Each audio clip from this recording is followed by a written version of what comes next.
Bienvenidos, muy buenos días, 6 de la madrugada, 40 segundos, los saludos de Blue Radio en este amanecer. Bueno, aún no amanece. Aquí estamos con las noticias de Colombia y el mundo, de Juegos Panamericanos en el 2027, que iban a ser en Barranquilla, pasamos a Juegos Intercolegiados. Barranquilla perdió la sede de la organización de los Panamericanos, se lo notifica Panamet Sports al presidente Petro, una organización que finalmente va a escoger entre Lima, la capital del Perú, y Asunción, la capital del Paraguay. Esas son las dos sedes que quedan como finalistas. Barranquilla ya definitivamente no fue. Anuncia el presidente Petro, notificado de la decisión, que la plata que se iba a gastar allá, $800 millones, dice él, se va a usar, y esta es la noticia, en los Juegos Intercolegiados, dice el presidente, también para construir instalaciones deportivas en colegios públicos.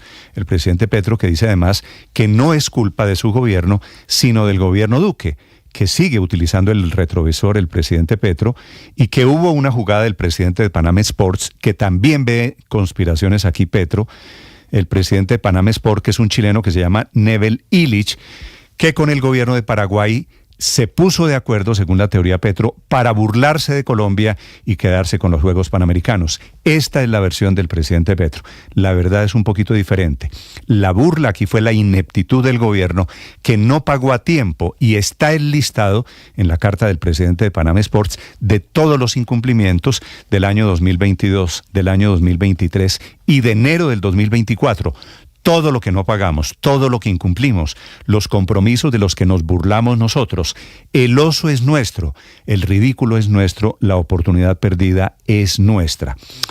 Responde el gobierno Duque, que también tiene algo de responsabilidad aquí, pero terminó hace año y medio, diciendo que le notificaron al gobierno en el empalme que recibieron el estatus de contrato firmado con Panamet Sports, que las ministras de Deporte, la primera aquí del gobierno Petro, María Isabel Urrutia y Astrid Rodríguez, se demoraron 15 meses y nunca citaron a la comisión que tenía el ministerio, que era la responsable de subsanar las demoras con los organizadores. Se le olvida al presidente, por otro lado, que sus ministros no se pusieron de acuerdo. Esta ministra del Deporte estuvo hace 3 meses y medio en Chile ofreciendo que íbamos a pagar lo que no pagamos. Así que se abre el debate político. Hay una cadena larguísima, es cierto, de incumplimientos aquí, de ineptitudes, de negligencias. Al final de cuentas, no cambia el resultado de la película. Barranquilla perdió los Juegos Panamericanos, Colombia perdió la oportunidad. Hicimos la verdad, y estoy de acuerdo, el ridículo internacional.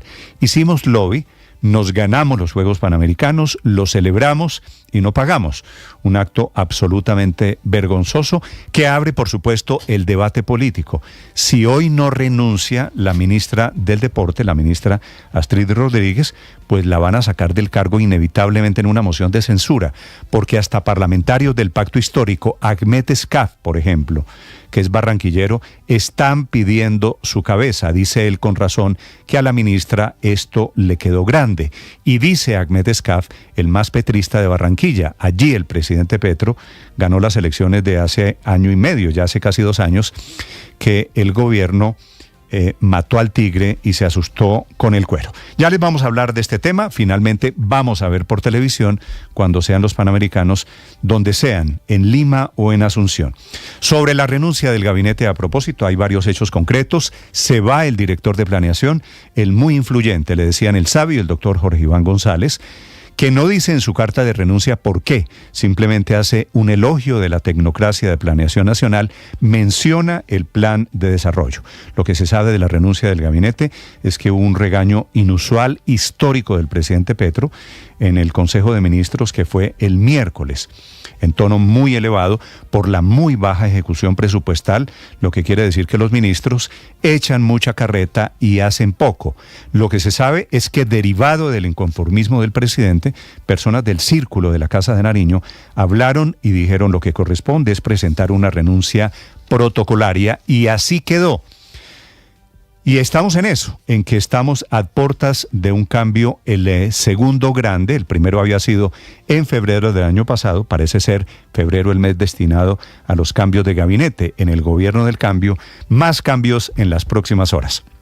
Vamos a hablarles de estas renuncias. El doctor Jorge Iván González dice: el ministro de Hacienda se va por problemas de salud. El ministro de Hacienda, que era amigo de Jorge Iván González, pero no ha hablado del tema de la renuncia. Hay muchas noticias alrededor de ese tema. El que no se quiere ir y sigue desafiando a la Procuraduría es el canciller Álvaro Leiva, que firmó otro decreto. Ya van 12 en los últimos días. El ministro, que en la teoría está suspendido, que presentó un recurso, dice que le están violando los derechos a una decisión de la Procuraduría que es inapelable. Él dice que la procuradora Margarita Cabello se debería declarar impedida. Van a pedir la revocación de la sanción de 3 meses. A través de su abogado, Leiva no descarta presentar una tutela y está solicitando que la procuradora Cabello sea parte del caso. Amanecemos con una emergencia hoy viernes en una mina en Cundinamarca, en Lenguasaque, un accidente en un socavón. Una mina que deja 2 muertos y 4 heridos esta mañana. También les voy a hablar de una decisión histórica de la Corte Constitucional que, a puertas de la reforma a la salud, ordena en las últimas horas que el Ministerio de Salud le cumpla los pagos a la CPS con presupuestos máximos para financiar servicios, para financiar el plan de salud, el básico, gastos e inversiones en momentos en que se tramita el intento de reforma a la salud del gobierno. Hablaremos del balance del día sin carro y sin moto en Bogotá. Hoy viernes define la Secretaría de Movilidad si mañana sábado tenemos o no tenemos pico y placa. Hoy en Colombia el único incendio activo sigue siendo en la Sierra Nevada de Santa Marta, en donde indígenas arhuacos cumplen una semana intentando apagar las llamas. Bienvenidos, es un gusto saludarlos. Es viernes 2 de febrero, es el día de los humedales. Anoche Caracol Televisión entregó el premio ambiental. Ya les hablo del ejemplo que dan los ganadores, un premio que ha cumplido una década. Está cumpliendo años Shakira, 6 de la mañana, 7 minutos. Aquí está lo más importante en el resumen que preparamos en Voces y Sonidos en Mañanas Blue. Sin duda, tristeza, impotencia. Nos sentimos que Barranquilla hizo todo lo posible, Barranquilla se ganó la oportunidad. Revisaremos con nuestros abogados, nuestro equipo jurídico, cualquier situación posterior a este impasse. Oficialmente se acabó el sueño para Barranquilla y Colombia de alojar los Juegos Panamericanos en 2027. Panam Sports definió que Lima en Perú y Asunción en Paraguay se van a disputar este 12 de marzo la sede. El presidente Gustavo Petro respondió a través de su cuenta de X que es culpa del gobierno de Duque quien incumplió con los organizadores de los Juegos Panamericanos y que el gobierno tenía plazo para pagar hasta el 31 de enero de este año, y así les hizo saber al comité organizador que ya había un compromiso del presidente de la organización con el presidente de Paraguay, generando una maniobra que se burló del país y se hizo por la espalda. El mensaje del presidente Gustavo Petro recibió muchas críticas, entre ellas la del congresista Ahmed Escaf, quien dijo a través de su cuenta de X que este gobierno incumplió con lo pactado el año pasado y que con eso se demostró que no hay seriedad, que hay negligencia, que este gobierno es poco confiable. El senador de Cambio Radical, David Luna. Sobre todo es vergonzoso que Barranquilla y Colombia hayan perdido la sede de los Juegos Panamericanos. La perdimos por la mezquindad del presidente Petro. El presidente del Partido Conservador, Efraín Cepeda. Es la crónica de una muerte anunciada. Hemos hecho un ridículo internacional.